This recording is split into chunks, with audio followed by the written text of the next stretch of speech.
Good morning बच्चों। 2020 take में आप सभी का स्वागत है। जैसा कि आप लोग जान रहे हो, हम लोगों ने अब तक इलेक्ट्रिसिटी में पार्ट 2 तक कंप्लीट कर लिया। ठीक है, पार्ट 2 तक अब तक हम लोगों ने पढ़ लिया है। तो आज पार्ट 3 करना है, जिसमें कि हम लोग ओम्स लॉ से आगे देखेंगे। इससे पहले हम लोग कुछ रिवाइज कर लेते। ठीक है, पहले जो भी हम लोगों ने पढ़ा है उस चीज़ को पहले रिवाइज कर लेते हैं। इससे क्या होगा कि आगे जो भी क्वेश्चन आएगा या कोई भी टॉपिक आता है, चाहे कोई भी टर्म्स आता है, तो उसमें क्या होगा, हम लोगों को समझने में मदद मिलेगा। तो चलिए एक बार हम लोग क्या करते हैं, पीछे का रिवाइज कर लेते हैं।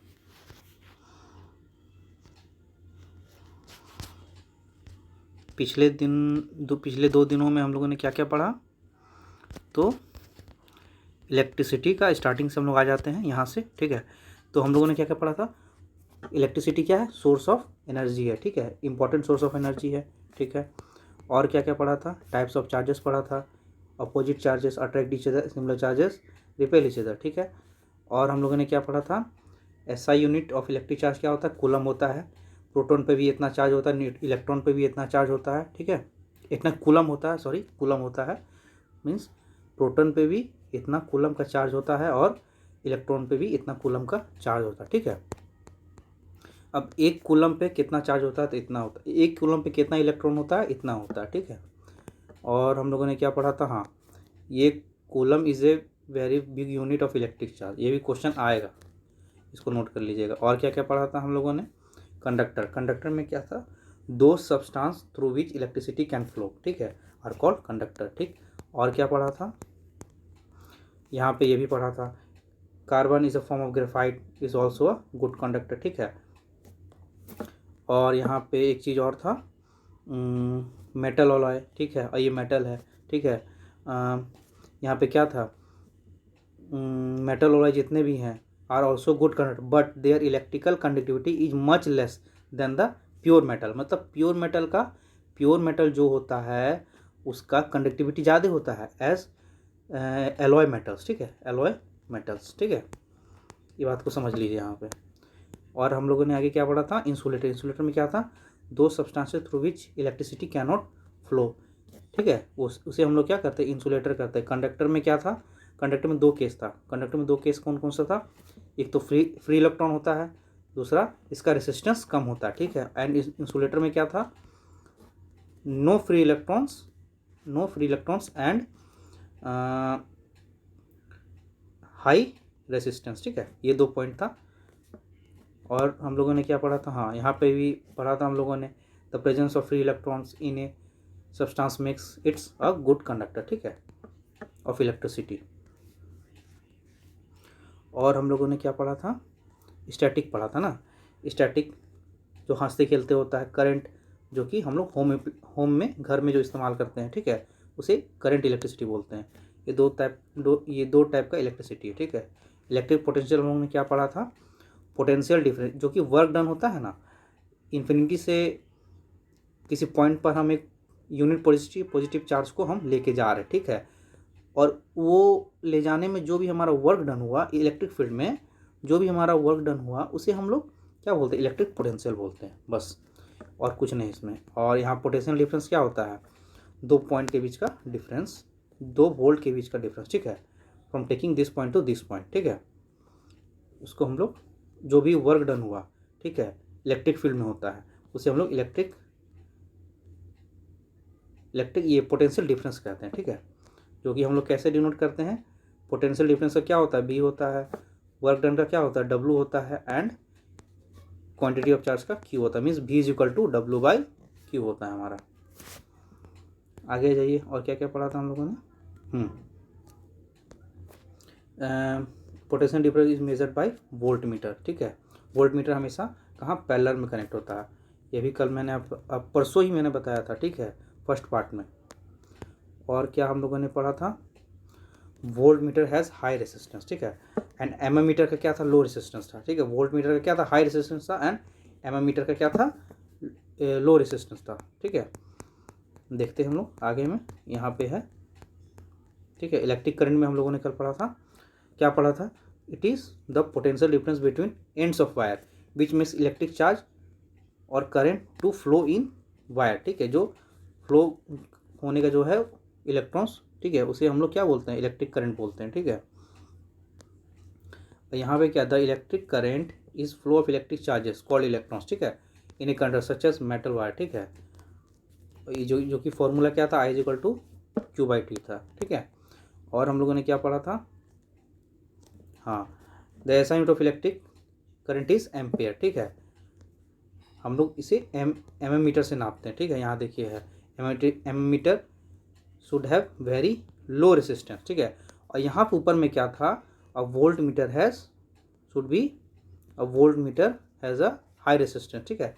यहाँ क्या है, वोल्ट मीटर एक हाई रेसिस्टेंस है, ध्यान दीजिएगा, ये वोल्ट मीटर क्या high resistance, and ammeter क्या था हमारा, लो रेसिस्टेंस था, क्या था, लो रेसिस्टेंस। यहाँ देखिए ammeter should have low resistance, ठीक है, तभी जाके वो करंट बताएगा कितना पास हो रहा है सर्किट से, ठीक है।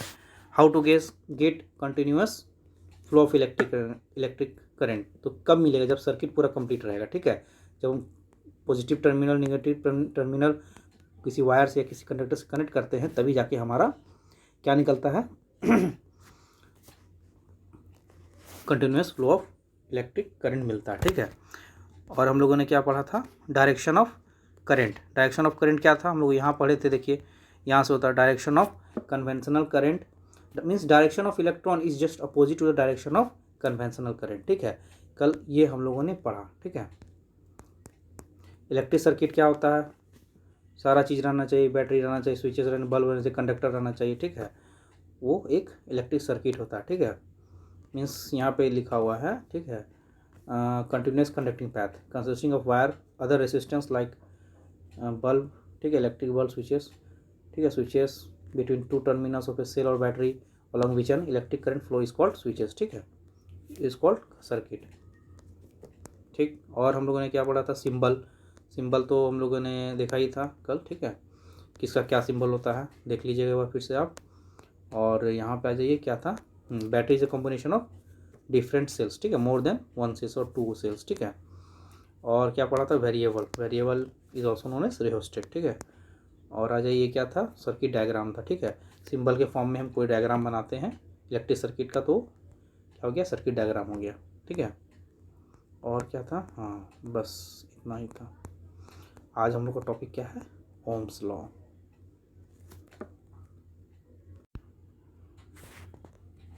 तो यहाँ पे हम लोग देख लेते हैं क्या है, पहले यहाँ पे डिफिनेशन देख लेते हैं क्या लिखा है, एट कांस्टेंट टेम्परेचर, ठीक है, the current flowing through a conductor is directly proportional to the potential difference across its ends, ठीक है, अक्रॉस इट्स इंड। इसका कहने का मतलब यही है कि जो करंट फ्लो हो रहा है कंडक्टर से क्या हो रहा है, करंट फ्लो हो रहा है, डायरेक्टली प्रोपोर्शनल होता है किसके, पोटेंशियल डिफरेंस, किसके, पोटेंशियल डिफरेंस, ठीक है।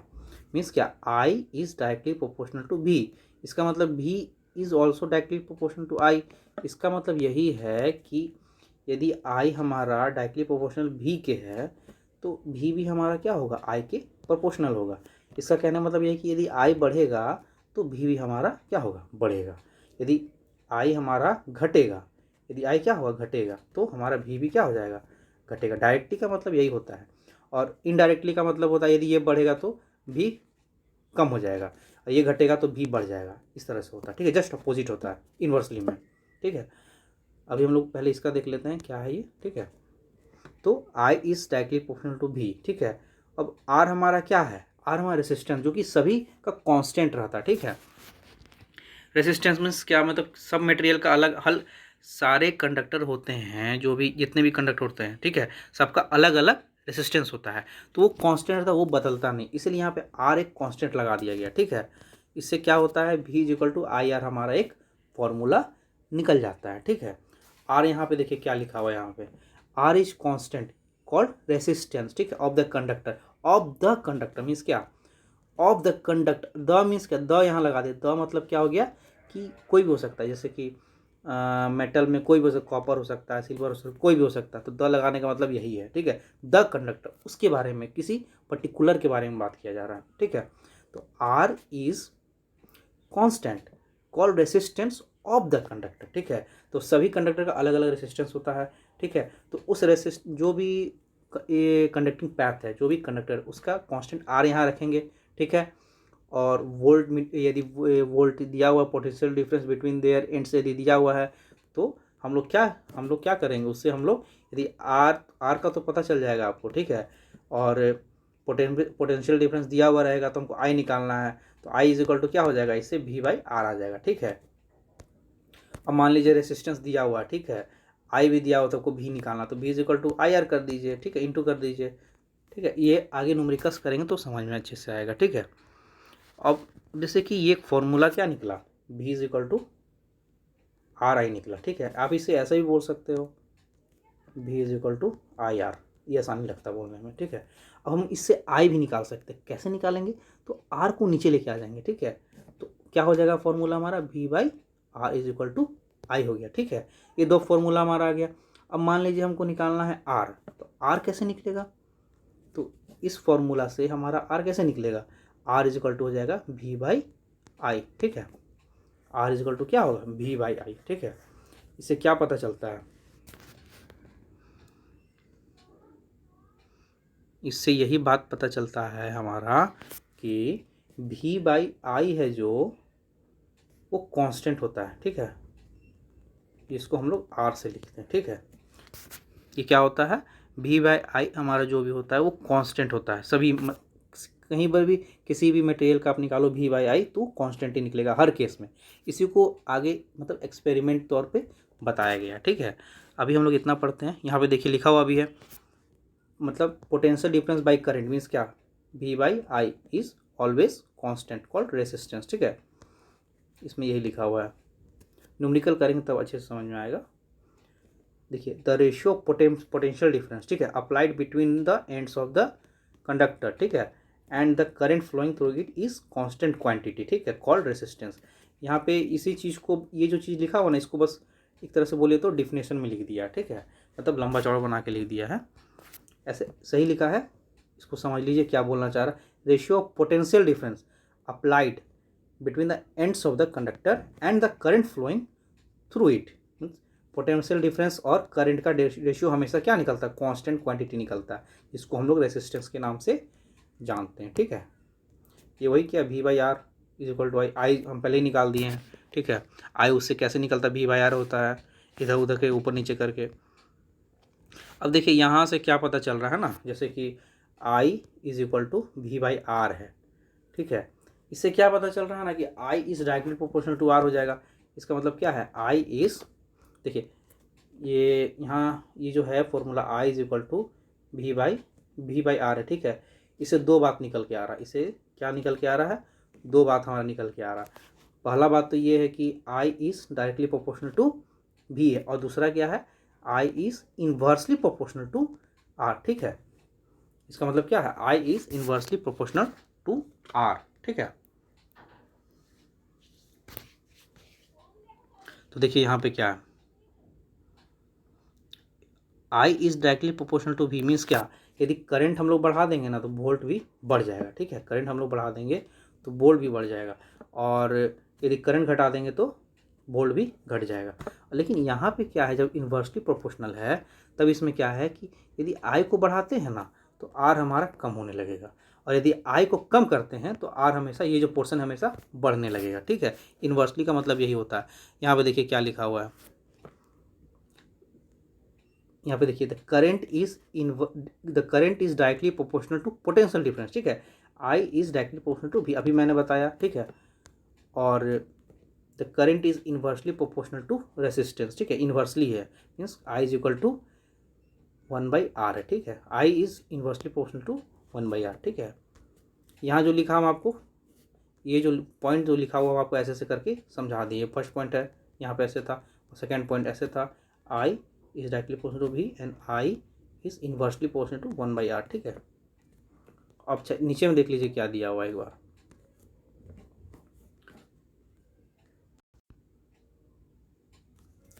If the potential difference acrosses the ends of a conductor is doubled, ठीक है। पोटेंशियल डिफरेंस को यदि हम लोग डबल कर देते हैं, I is equal to, I is directly proportional to V था, तो यदि पोटेंशियल डिफरेंस को हम लोग क्या करते हैं, डबल कर देते, ठीक है, इस डबल इसको 2 टाइम्स कर दिए, ठीक है, इसको 2 times, the current flowing through it also get double, ठीक है, ये जो करंट है ना ये भी डबल हो जाएगा, ठीक है, मीन्स किसी एक का बढ़ने से अगला भी उतना ही बढ़ेगा, ठीक है। डायरेक्टली का मतलब यही होता है। एंड इन्वर्सली का मतलब क्या होता है कि if the potential difference is halved, इसका उसको हाफ करते हैं तो current also get half, current भी क्या हो जाएगा, हाफ हो जाएगा, ठीक है। यहाँ पे लिखा हुआ है, देखिए, यदि पोटेंशियल डिफरेंस को हम लोग आधा करते हैं, ठीक है, पोटेंशियल डिफरेंस को क्या करते हैं हम लोग, आधा करते हैं, तो करंट ऑल्सो गेट हाफ, ठीक है। जैसा करेंगे डायरेक्टली प्रोपोर्शनल में हमेशा जो भी करेंगे उतना ही इफेक्ट इधर भी करेगा, ठीक है, जो भी करेंगे, कम करेंगे तो इधर भी कम हो जाएगा, बढ़ाएंगे तो इधर भी बढ़ जाएगा, ठीक है, दोनों तरफ होता है, ठीक है। डायरेक्टली का मतलब ये होता है। अब इन्वर्सली का समझ लेते हैं क्या होता है, ठीक है। इन्वर्सली केस में होता है if the resistance is doubled, ठीक है, if the resistance is doubled the current also get half, ठीक है। इन्वर्सली में क्या था, I is inversely proportional to R है, ठीक है। तो यहाँ पे कहने का मतलब क्या है, if the resistance is doubled, इसको डबल करते हैं, इसको बढ़ाते हैं तो करंट गेट हाफ, ये आधा हो जाएगा, ठीक है। If the resistance is half, यदि रेसिस्टेंस को आधा करते हैं तो ये डबल हो जाएगा। कहने का मतलब यही है कि 1/r है, यदि इसको बढ़ाएंगे ना तो ये कम हो जाएगा, ठीक है, और यदि इसको कम करेंगे तो ये बढ़ जाएगा, ठीक है। इसको प्रैक्टिकली समझेंगे कब, हम लोग जब न्यूमेरिकल्स करेंगे तब समझ में आएगा और अच्छे से समझ में आएगा। आप फिलहाल इतना ही समझो अभी, ठीक है, अभी डीपली नहीं जाना, धीरे धीरे समझना है, ठीक है। आगे क्या है, यहाँ पे एक चीज़ और है, यहाँ पे देखिए क्या इंपॉर्टेंट पॉइंट, इसको नोट कर लीजिए। The strength of an electric current is given conductor depend on 2 factors, ठीक है, 2 फैक्टर पे डिपेंड करता है। वो 2 फैक्टर कौन कौन सा है, potential difference acrosses the ends of the conductor and the resistance of the conductor, ठीक है। जो भी स्ट्रेंथ है इलेक्ट्रिक करंट का किसी कंडक्टर का, वो किस पे डिपेंड करता है, 2 फैक्टर पे, ठीक है।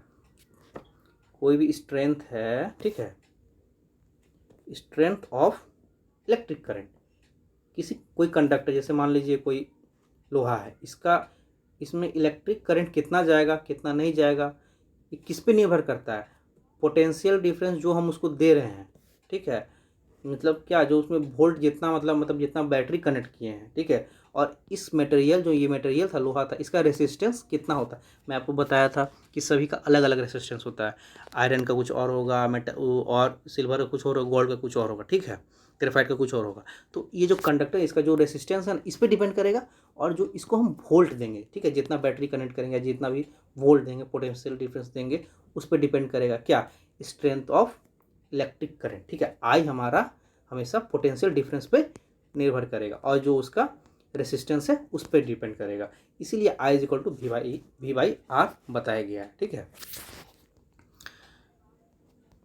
यहाँ से तो क्लियर हो गया होगा, ठीक है, आप सभी को। यहाँ देख लेते हैं, यदि नहीं समझ में आ रहा तो 10 सेकेंड या 20 सेकेंड पीछे करिए, ठीक है, या तो वीडियो को फिर से शुरू से एक बार देख लीजिए, क्लियर हो जाएगा अच्छे तरीके से। और ठीक है, यहाँ पे क्या, रेसिस्टेंस ऑफ ए कंडक्टर क्या है, the property of a conductor due to which it opposes the flow of current through it is called resistance, ठीक है।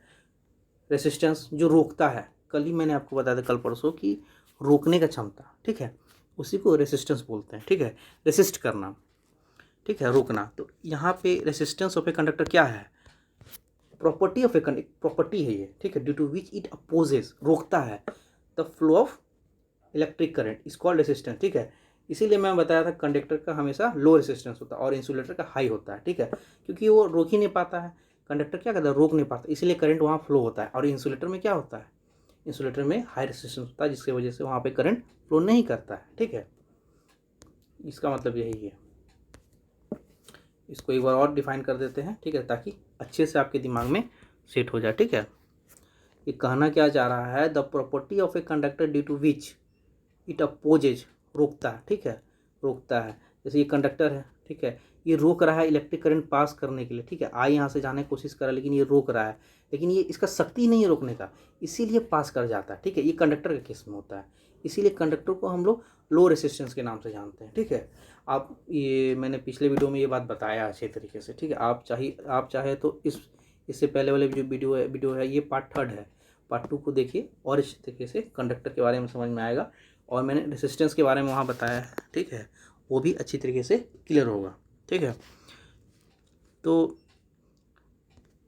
आसान भाषा में क्या है, रेसिस्टेंस क्या होता है, रेसिस्ट करना, रोकना। जो जितना ज़्यादा रोकेगा वो उतना कम करंट उसमें पास होगा। तो इंसुलेटर का हाई रेसिस्टेंस होता है, जिसके वजह से उसमें करंट पास होने में काफ़ी दिक्कत होती है। ठीक है,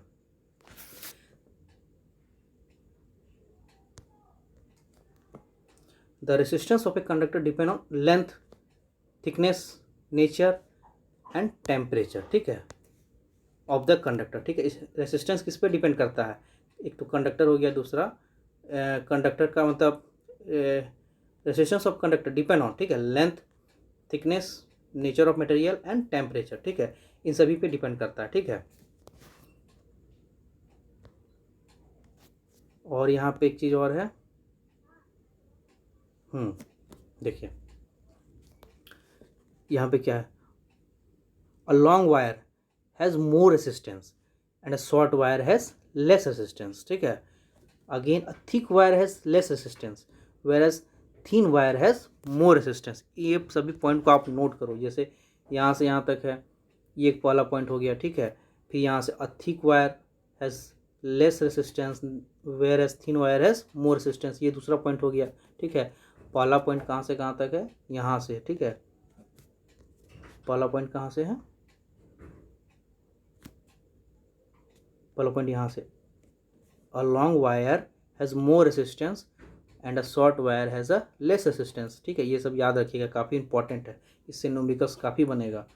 a thick wire has less resistance, ठीक है, whereas thin wire has more resistance. ठीक है, rise in temperature of a wire increase its resistance. ठीक है, इंक्रीज हो जाता है। अब आप पूछिएगा कि इसका कैसे होता है सर। ठीक है, तो इसको भी हम अभी डिफाइन करते हैं। अच्छा, पहला पॉइंट ले लेते हैं, क्या है, a long wire has more resistance than a and a short wire has less resistance. ठीक है, लेस रेसिस्टेंस का मतलब क्या है, उसमें ज़्यादा करंट पास करेगा। ठीक है, अब मान लीजिए आपको इस कोना से लेकर इस कोना में बिजली पहुंचाना, तो आप छोटा वायर, पतला वायर लीजिएगा तो टूट ना जाएगा। लंबा वायर ये मतलब अब यहाँ से यहाँ तक जाने में, जैसे ये पॉइंट है, ये पॉइंट है। ठीक है, पहला पॉइंट हम लोग डिस्कस कर रहे हैं। ठीक है, पहला पॉइंट अभी हम लोग लिए हैं, कौन सा पॉइंट लिए हैं, अ लॉन्ग वायर। ठीक है, a long wire has more resistance and a short wire has less resistance. ठीक है, तो ये क्या, यहाँ से यहाँ तक में, ठीक है, हम यहाँ से वायर जॉइन किया, ऐसे ऐसे ऐसे ऐसे ऐसे ऐसे ऐसे ऐसे ऐसे गए, यहाँ तक पहुँचा दिए। ठीक है, वही चीज़ ये है, यहाँ पे ये है, तो हम यहाँ सीधा इतना ही किए। ठीक है, तो ये क्या है, ये लंबा लेंथ हो गया। ठीक है, ये लॉन्ग वायर हो गया। ठीक है, ये लॉन्ग वायर है। ठीक है, और ये क्या, शॉर्ट वायर है। ठीक है, तो यहाँ पे क्या दिया हुआ है, a long wire has more resistance, मतलब ये जो है, अ लॉन्ग वायर क्या है, मोर रेसिस्टेंस है। ठीक है, and short wire has less resistance. ठीक है, तो इसका ये जो शॉर्ट वायर है, इसका लेस रेसिस्टेंस होगा, और लेस रेसिस्टेंस के कारण जल्दी से करंट पास करेगा यहाँ से यहाँ तक।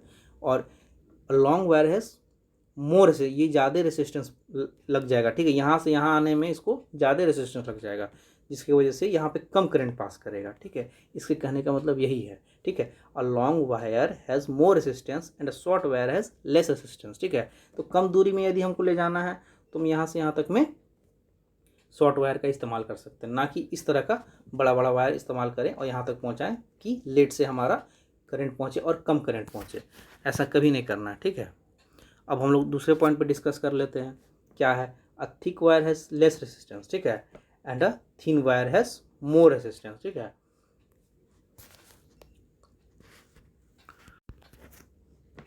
तो यहाँ पे क्या दिया हुआ है, सेकेंड पॉइंट हमारा, a thick wire has less resistance. क्या है, a thick wire has less resistance whereas thin wire has more resistance. ठीक है, थिन वायर रहेगा तो वहाँ तुरंत, अब जैसे कि थिन वायर है उसमें वोल्टेज पास करेंगे। ठीक है, पोटेंशियल डिफरेंस उसके अक्रॉस जो एंड से वहाँ पास करवाते हैं, तो तुरंत टूट जाएगा। क्योंकि वो पतला वायर है, पतला वायर के कारण उसका रेसिस्टेंस बढ़ जाता है। ठीक है, जिसके वजह से वो क्या होता है, टूट जाता है। इसीलिए हम लोग हमेशा थोड़ी थिक वायर का इस्तेमाल करते हैं, जैसा दूरी उस तरह से हम लोग इस्तेमाल करते हैं। और यहाँ पे क्या है, राइज इन टेम्परेचर, ठीक है, rise in temperature of a wire, ठीक है, इंक्रीजेस इट्स रेसिस्टेंस, ठीक है। जैसे जैसे हम लोग टेम्परेचर बढ़ाएंगे, टेम्परेचर जैसे जैसे बढ़ेगा, ठीक है, रेसिस्टेंस भी क्या होगा, ऑटोमेटिक बढ़ जाएगा। मीन्स क्या, temperature is directly proportional to resistance होता है, ठीक है। टेम्परेचर जैसे जैसे बढ़ाएंगे उसका रेसिस्टेंस भी बढ़ता चला जाएगा, ठीक है। अब यहाँ पे क्या है, हमारा SI unit of resistance is ohm, ठीक है। एसआई यूनिट क्या है रेसिस्टेंस का, ओम है हमारा, ठीक है, जिसको हम लोग क्या बोलते हैं, डिनोट बाई ओमेगा। हम लोग इस तरह से करते हैं, उसको बनाते हैं, ठीक है। The unit of resistance ohm can be defined by using Ohm's law, ठीक है। मीन्स क्या, V by I is equal to R, ठीक है। मीन्स क्या, V by I is equal to R, जो कि हमारा क्या कांस्टेंट रहता है, ठीक है, मैंने बताया था, ठीक है। आप 5 मिनट 10 मिनट पहले रिवाइंड करके देख लेना, ठीक है। तो रेसिस्टेंस क्या होता है, V बाई आई होता है, ठीक है। रेसिस्टेंस क्या होता है, V बाई आई होता है। यहाँ समझने वाला बात यही है कि if potential volt is 1 ohm and the current I is 1 ampere, then resistance R in above equation 1 ohms law, ठीक है, 1 ओम हो जाएगा, ठीक है। मीन्स 1 ohm is equal to 1 volt by 1 ampere, ठीक है। ये क्या हमारा ओम हो गया, हमारा R, ये हो गया V, और बाई ये क्या हो गया हमारा एम्पियर I, ठीक है। R is equal to V by I, ठीक है। यहाँ पे यहाँ डिफिनेशन में इसको लिख दिया, 1 ohm is resistance of a conductor, ठीक है, such that when potential difference of 1 volt is applied to its ends a current of 1 ampere flow through it, ठीक है। इसको बस डिफिनेशन में लिख दिया। इसी चीज को, इसी बात को वो नीचे यहाँ डिफिनेशन में लिखा, ठीक है, और कुछ नहीं किया। अब देखिए यहाँ पे एक न्यूमेरिकल है, ठीक है। ये न्यूमेरिकल क्या कर रहा है देख लेते हैं हम लोग थोड़ा सा। Potential difference between 2 points of a wire carrying 2 ampere, means क्या, आई हमारा दिया हुआ है, ठीक है, इज इतना, ठीक है। ये क्या है हमारा पोटेंशियल डिफरेंस भी है, और आई हमारा कितना है, आई क्या दिया हुआ है हमारा 2 दिया हुआ है, भी इज इक्वल टू क्या दिया हुआ है 0.1। तो हमको क्या निकालना, आई निकालना, तो क्या हो जाएगा, V बाई आई निकाल दीजिए सीधा, ठीक है। 2 बाई 0.1 कर देंगे, ठीक है, 2 बाई 0.1, ठीक है, 0.1 बाई 2 कर देंगे। तो ये पॉइंट हटेगा तो नीचे आएगा, तो 1 बाई 20, ठीक है। तो इसको पॉइंट में जब करेंगे तो हम लोग 0.5 आएगा हमारा, ठीक है। देखिए यहाँ 0.5 हमारा रेसिस्टेंस आ गया, ठीक है। इसको सॉल्व करने पर हमारा इतना आएगा। उसी तरह से सेकेंड एग्जाम्पल भी दिया हुआ है यहाँ पे, ठीक है। यहाँ पे आपको वोल्ट दिया हुआ है, ठीक है, और रेसिस्टेंस दिया हुआ है, हमको क्या निकालना, आई निकालना है, ठीक है। तो मैंने फॉर्मूला बताया था, V by I is equal to R है। तो R हमारा दिया हुआ है, वोल्ट भी दिया, आई निकालना, तो इसको इधर लिखे जाएंगे, और V बाई आर हो जाएगा हमारा इज इक्वल टू आई, ठीक है। क्या हो जाएगा, V बाई आई हो जाएगा हमारा, V बाई आर हो जाएगा is equal to I. V हमारा कितना 24 है, बाई 60 कर देंगे। अब इसको काटेंगे तो 5 से ये कटेगा, सॉरी 12 5 से, हाँ 12 2 से, ठीक है, 2 बाई 5, ठीक है। तो 0.04 आएगा, 0.4 एम्पियर आएगा, ठीक है। यहाँ देखिए निकाला हुआ है, यहाँ पे निकाला हुआ है, ठीक है। फिर यहाँ पे भी एक और न्यूमेरिकल है, an electric iron draws a current of इतना एम्पियर ऑफ इतना वोल्ट, ठीक है। What current this electric iron draw when connected to 110 volt supply, ठीक है। तो इसका हम रेसिस्टेंस पहले निकाल लेंगे। अभी मैंने क्या बताया था, V by I is equal to R हमेशा क्या होता है, कांस्टेंट होता है, ठीक है। तो इसका V कितना है 220 बाई 3.5 निकाल लेते हैं, तो ये हमारा क्या देगा, रेसिस्टेंस देगा, ठीक है। ये हो गया R, और यहाँ भी ये नया वोल्ट दिया हुआ है, तो I हमारा क्या निकलेगा, V बाई आर निकलेगा। मीन्स क्या, V बाई मीन्स इसको सॉल्व करने पे के बाद कितना आएगा, मीन्स 220 बाई 3.4, ठीक है। इसको सॉल्व करेंगे तो हमारा कितना आ जाएगा, 64.7 आ जाएगा, ठीक है। ये 64.7 क्या है हमारा, R है, ठीक है, ये R है। तो हमको क्या निकालना है, हमको इसमें निकालना है, ठीक है, 110 वोल्ट में निकालना है। तो R हमारा कितना आया है, 6.64.7 आया। तो आई निकालना चाहते हैं तो आई कैसे निकलेगा, V/R मीन्स क्या हुआ 110/110/664.7। इसको सॉल्व कर देंगे तो हमारा आई आ जाएगा। आई यहाँ पे देखिए क्या लाया है 1.7। ठीक है, जहाँ नहीं समझ में आएगा कमेंट बॉक्स में ज़रूर बताइएगा, उसको फिर से हम डिफाइन करेंगे। ठीक है, और क्या है हमारा graph between V and I। पहले आप लोग इतना रिवाइज कर लीजिए तब जाके अच्छे तरीके से क्लियर होगा। ठीक है, पहले आज मैंने जितना ये बताया और पिछले क्लासेस में जितने भी मैंने बताया आप पहले रिवाइज करो। ठीक है, तभी जाके आगे मैं इसे बताऊंगा। ठीक है, ग्राफिकली इसको कैसे बनाना है। ठीक है, इससे क्या होगा कि अच्छी तरीके से समझ में भी आएगा। तो चलिए आज रहने देते हैं, आज का क्लास यहीं तक अभी रोकते हैं। ठीक है, और इससे पहले जितना भी आया उसे आप एक बार देखो। ठीक है, और वीडियो को शेयर करो, चैनल को सब्सक्राइब करना ना भूलो। ठीक है, और वीडियो को लाइक भी करो, और कमेंट में जो भी नहीं समझ में आया उसे ज़रूर बताना कमेंट में। ठीक है, ताकि हमको भी पता चले हाँ हमको कहाँ सुधारना, मुझे कहाँ सुधारना है। ठीक है, मेरी टीम को कहाँ पे काम करना है। ठीक है, यदि आप बताओगे तभी ना पता चलेगा, तो बताओ। ठीक है, बताने से हिचकिचाना नहीं है, पूछने से हिचकिचाना नहीं है। तो आप लोग बताइए कहाँ पे क्या है। ठीक है, और शेयर ज़रूर करना, जिनको ज़रूरत है एटलीस्ट वहाँ तक ये वीडियो ज़रूर पहुँचना चाहिए। ठीक है, तो चलिए आज का हम लोग क्लास यहीं पर रोकते हैं। Thank you. जय हिंद, जय भारत।